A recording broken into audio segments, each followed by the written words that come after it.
Hello everyone, welcome back to my YouTube channel commerce Vidya. हमारे 2 chapters totally complete हो चुके हैं, जिसमें मैंने आपको इंपॉर्टेंट चीजों के साथ बहुत सारी चीजें डिटेल में बताई कि आपको प्रिंसिपल्स में क्या लिखना है, आपको पहले चैप्टर में क्या लिखना है, कोऑर्डिनेशन में क्या लिखना है, इफेक्टिवनेस, बाकी सारी चीजें बताई। Now let's move to the next chapter. Chapter name is business environment. Third chapter हमारा बिजनेस का, जिसका नाम है बिजनेस एनवायरनमेंट। बिजनेस एनवायरनमेंट के अंदर 3 टॉपिक आते हैं: फीचर, इंपॉर्टेंस और डायमेंशन। वन बाय वन ये टॉपिक्स मैं आपको कवर करवाने वाला हूं। आज की वीडियो में आपको कवर करवाने वाला हूं फीचर्स। हर एक फीचर को ध्यान से समझना, क्योंकि इसके ऊपर आती है केस स्टडी। सीबीएसई वालों को स्पेशली बोल रहा हूं, पंजाब बोर्ड को सिंपल में आता है, बट फिर भी आपको मतलब पता होना चाहिए। जब तक मतलब नहीं पता तब तक लिखोगे क्या? आप अपनी क्रिएटिविटी भी तब कर सकते हो अगर आपको उस चीज का मीनिंग पता है।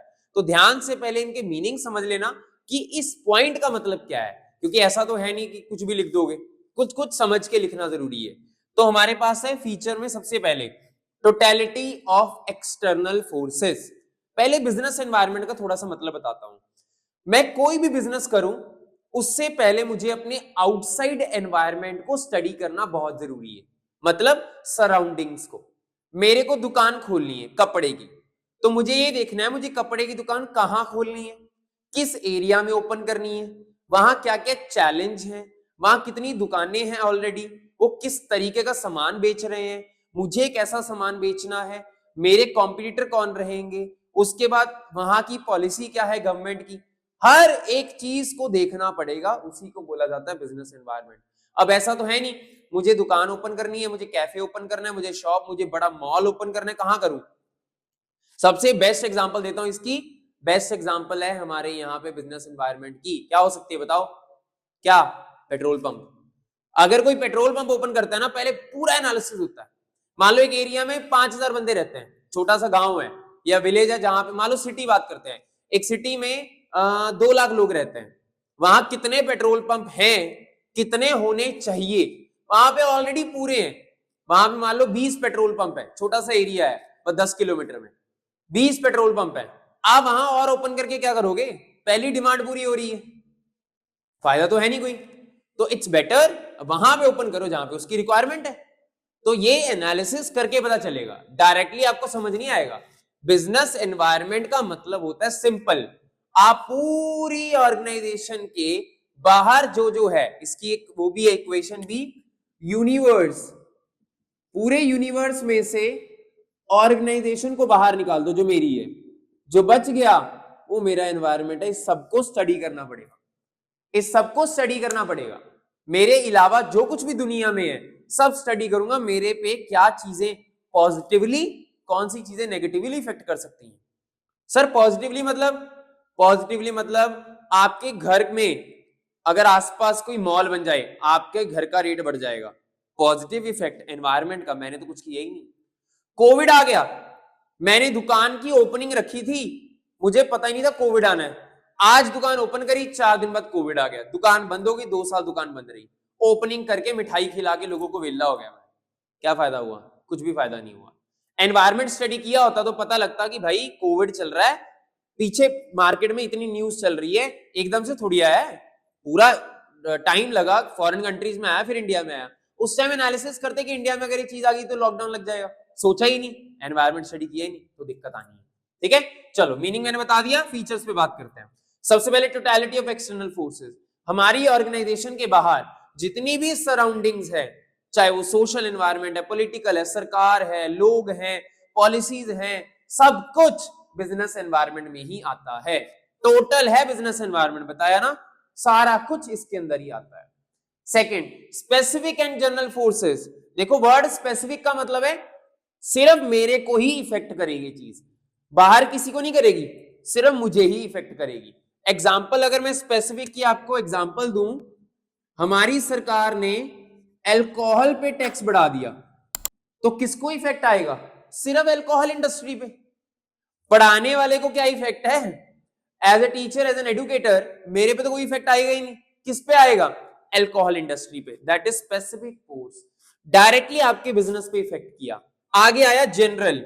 जनरल का मतलब है जीएसटी, सब पे लगा है, प्रोडक्ट पे भी, सर्विसेज पे भी, पूरे इंडिया पे लगा है, हर जगह पे लगा है जीएसटी, हर बिजनेस पे लगा है जीएसटी। मतलब पूरा टोटल इफेक्ट है। तो एनवायरमेंट का इफेक्ट तो मेरे पे आया, बट जनरल इफेक्ट आया, स्पेसिफिक इफेक्ट नहीं आया। स्पेसिफिक मतलब सिर्फ मेरी इंडस्ट्री के ऊपर। तो केस स्टडी में आपको देखना पड़ेगा आपकी इंडस्ट्री पे इफेक्ट आया या जनरल इफेक्ट आया। जैसे कोई कॉम्पिटिटर हो गए, आपके इन्वेस्टर हो गए, कोई पॉलिसी होगी, कुछ भी हो सकता है, इफेक्ट सिर्फ आप पे आएगा। थर्ड, अनसर्टेनिटी, बहुत अच्छा पॉइंट है। अनसर्टेनिटी का मतलब है इसको प्रिडिक्ट करना बहुत मुश्किल है। आपको केस स्टडी में ढूंढना है, it is not predictable. Sir predictable मतलब अनुमान नहीं लगा सकते। मैं ये थोड़ी सोचा था किसी ने कोविड आ जाएगा, ये थोड़ी सोचा था मेरे बिजनेस में ये चीज भी हो सकती है, ये थोड़ी सोचा था अब ये शुरू हो जाएगा। आजकल ट्रेंड कभी किसी ने देखा नहीं होता, इसको प्रिडिक्ट करना बहुत मुश्किल है। अगर कोई बोले ना मैं प्रिडिक्ट कर सकता हूं, तो वो एनवायरमेंट नहीं है। ठीक है ना, यहां कोई पंडितों का काम तो है नहीं कि भविष्यवाणी कर देंगे। यहां तो हमारा काम है as an analyst, as a business person, I have to analyse. मैं सिर्फ चेक कर सकता हूं, जिससे मैं थोड़ा बहुत रिस्क कम कर लूं अपना, है ना। रिस्क कम कर सकता हूं, रिस्क खत्म नहीं हो सकता। मैं प्रिडिक्शन करूं थोड़ी बहुत, इससे प्रिडिक्शन लग जाती है, बट ऐसा नहीं है एग्जैक्ट प्रिडिक्शन लग जाएगी। अनसर्टेन है, पूरा प्रिडिक्शन पॉसिबल नहीं है। आप पूरा प्रिडिक्शन नहीं कर सकते। थोड़ा बहुत प्रिडिक्शन पॉसिबल है कि आपने प्रिडिक्ट कर दिया, पूरा प्रिडिक्शन नहीं कर सकते। बिजनेस एनवायरनमेंट की ये अच्छी बात है कि इससे आप कुछ ना कुछ प्रिडिक्ट कर सकते हो। अच्छा इससे ये हो सकता है, हाँ ये करूंगा तो ऐसे हो जाएगा, तो ये सारी चीजें पॉसिबल हैं। अनसर्टेन है, बट हाँ आप कुछ कुछ प्रिडिक्शंस लगा सकते हो। फिर आगे कॉम्प्लेक्स। कॉम्प्लेक्स का मतलब इसको समझना बहुत मुश्किल है। सर अभी तो कह रहे हो आसान है। नहीं बेटा जी, जितना आसान मैं बोल रहा हूं इतना आसान सिर्फ एक लाइन लिखना, 2 लाइन लिखना पेपर के लिए ठीक है। आप रियलिटी में आओ। मेरा एक बिजनेस है, मैं समझना चाहता हूं एनवायरनमेंट को, क्या क्या चीजें देखनी पड़ेंगी मुझे। क्यों बिजनेस डूब जाते हैं इतने बड़े बड़े बिजनेस। रिलायंस का ट्रेंड्स बीच में डामाडोल, आज ये बंद जैसा ही हो गया। इतना बड़ा बिजनेसमैन, इतना बड़ा बिजनेस पर्सन, फिर भी बिजनेस डूब रहा है। क्या एनवायरनमेंट को एनालाइज नहीं कर पाया क्या? एनालाइज तो किया था, चेंज ही बहुत करता है। इसको समझना बहुत मुश्किल है, इसको समझना मुश्किल है। आप सिर्फ थोड़ा थोड़ा अनुमान लगा के चीजें करो, हम इसको समझ नहीं सकते। अगर आप सोचो मुझे को तो 100% समझ आ गया, ऐसा कोई भी नहीं है जो बोल दे 100% इस बार मेरा बिजनेस इतना प्रॉफिट कमा के देगा। ये पॉसिबल ही नहीं है। क्यों? क्योंकि कॉम्प्लेक्स है, एनवायरनमेंट को समझा नहीं जा सकता। ठीक है ना। आपको केस स्टडी में क्या ढूंढना है? डिफिकल्ट टू अंडरस्टैंड, इसको समझना बहुत मुश्किल है। क्लियर। नेक्स्ट, डायनेमिक, चेंज होता रहता है, वो तो हम देखते ही हैं। कभी कटफट वाली पैंट चलती थी, कभी डेनिम, कभी फॉर्मल, कभी हुडीज, कभी कुछ। ट्रेंड ऐसे बदलता है जैसे सिंगर गाना बदलता है, क्योंकि उनको देख ही तो पहना जाता है, मूवीज को देख के तो पहने जाते हैं कपड़े। बहुत जल्दी ट्रेंड बदलता है, तो कितनी जल्दी चीजें बदलती रहेंगी, ये बिजनेस पर्सन को देखना बहुत ज्यादा मुश्किल है। तो ये डायनेमिक है, it keeps on changing. Environment change होता रहता है, कभी स्टैटिक नहीं रहेगा। पता चले आज और 1 साल बाद सेम था, कभी भी नहीं होगा। कोई चीज आपके बाहर सेम नहीं रहती, इट कीप्स ऑन चेंजिंग। तो एनवायरनमेंट भी कीप्स ऑन चेंजिंग।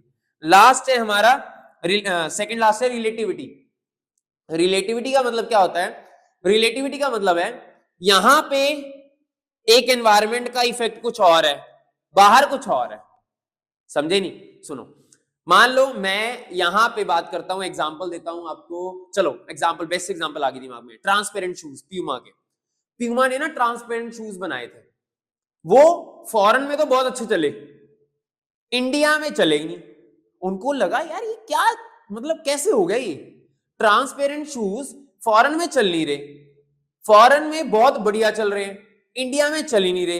रीजन, क्योंकि इंडिया के लोग जो हैं वो फटी पुरानी जराबें पहनते हैं, जो उनकी सॉक्स हैं वो कैसी होती हैं, कटफट वाली, तो वो ट्रांसपेरेंट शूज के नीचे दिखेंगी, तो वो पहन ही नहीं सकते, क्योंकि उनको तो शूज का शो ऑफ करना है, सॉक्स का थोड़ी। लेकिन फॉरेन में वो शूज सॉक्स दोनों शो ऑफ कर रहे थे। अगर प्यूमा की शूज हैं, प्यूमा की ही सॉक्स पहनी हुई है, तो शो ऑफ चल रहा है, इंडिया में फेल हो गए। तो ऐसे एनवायरनमेंट ना रिलेटिव है, यहां पे कुछ और इफेक्ट, वहां पे कुछ और इफेक्ट। ये नहीं सोच सकते यहां चलेगा। मैक का आलू टिक्की बर्गर दुबई में मिलता ही नहीं, कनाडा में मिलता ही नहीं, ऑस्ट्रेलिया मिलता ही नहीं, इंडिया में ही मिलता है। एनवायरमेंट अलग है। मैकडी ने देख लिया यहाँ पे डिमांड है, करो। इतना आलू टिक्की बिकता है उनका, पता है खाने वाले चीप बेस्ट बर्गर चाहते हैं, तभी वो मैकडी आ रहे हैं, तो अच्छी बात है। तो रिलेटिविटी है, यहां पे कुछ और वहां पे कुछ और, दैट डिपेंड्स।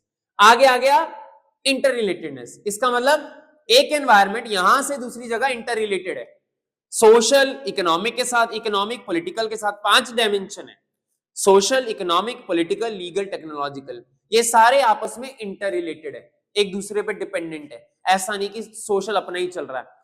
अगर सरकार ने कोई चीज इफेक्ट करा, मतलब सरकार ने बोला आज से ये नहीं होगा, इंपोर्ट एक्सपोर्ट की बात करता है, तो उसका इन्वायरमेंट का इंपैक्ट इकोनॉमिक पे आएगा। इकोनॉमिक में इंटरेस्ट रेट बढ़ गया, सोशल पे आएगा। मतलब कि एक दूसरे का इफेक्ट पड़ता ही रहेगा, that is called inter relatedness. Done? So we are done here. Next हम स्टार्ट करेंगे इसके बाद अगला इंपॉर्टेंस, देन नेक्स्ट वीडियो में dimension. Okay, thank you so much for joining.